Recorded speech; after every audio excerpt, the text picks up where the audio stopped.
Therese and Saint Elizabeth of the Trinity, both French Discalced Carmelite nuns, one from Lisieux, the other from Dijon, had a devotion to the Carmelite martyrs of Compiègne. Oh, tell us about those martyrs, because that's not everybody knows that. Yeah, no. So Compiègne is a little bit north of Paris. I think it's northwest of Paris. And they had a vibrant community of Carmelite nuns there. And the nuns, lived a quiet life. I mean, Compiègne was a small town relatively, speaking to Paris or other major French cities. And so they were living just a quiet Carmelite life there. But then, the French Revolution exploded in the country, and the king and queen were beheaded. Religious houses were being confiscated. Religious and priests were being executed simply for being religious and priests. No other crime committed. Wow. And through that, the nuns, hearing what's going on in the world around them, made a pact, so to speak, with one another that they would make a novena to the Sacred Heart of Jesus for the country. And so the nuns, in reparation, really. And so the nuns, began this prayer of reparation for the revolution, for their country, for the safety of the church. And they were fine. But then someone denounced them to the revolutionary government. Mm-hmm. And the soldiers came, pounding on the door, and told them they had to leave the monastery.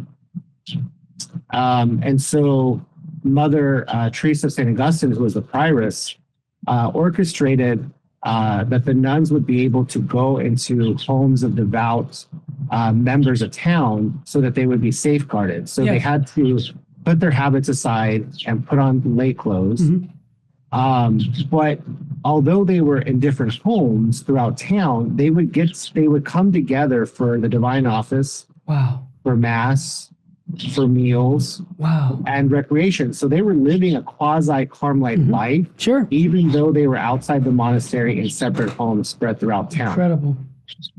And they were able to do this and live their Carmelite life pretty well, despite the difficulties. Wow. But then they were denounced again. Oh, no. And so the revolutionary government this time came and arrested them, and they put them in an old visitation monastery with some English Benedictine nuns. And they were able to take their habits with them, although they were still dressed in the lay clothes. And they were there for a short time.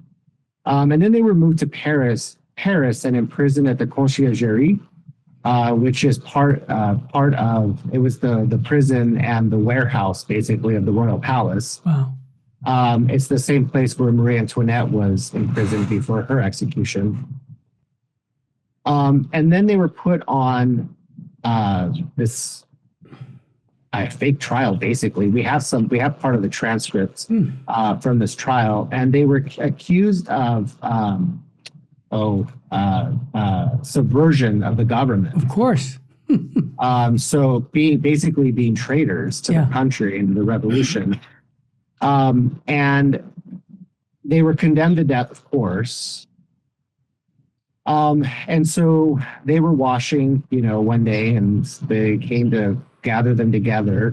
And at this point, they were washing those lay clothes. So all they had left were their habits to put on. Yeah. So they were all in their habits, minus the tuck and the veil. And they were loaded into this wagon, and they were paraded through the streets of Paris to the Place de la Nation, which is in the heart of Paris. It's now I think it's called the Plaza of the Revolution.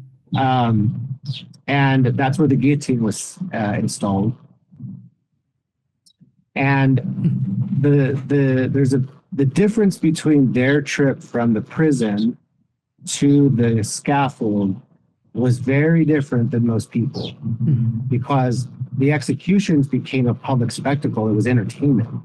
And on execution day, the streets lining from the Conciergerie to the scaffold were lined. The people, like I was saying, were stone silent. Yeah. And all you could hear through the streets of Paris were these 16 women chanting these hymns. And then when they get to the scaffold, of course, they disembark from the carriage and they line up, waiting to be executed. Wow.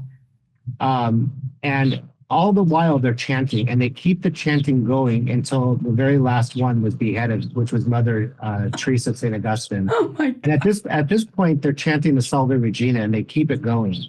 And so they begin with the youngest sister, who is Sister Constance.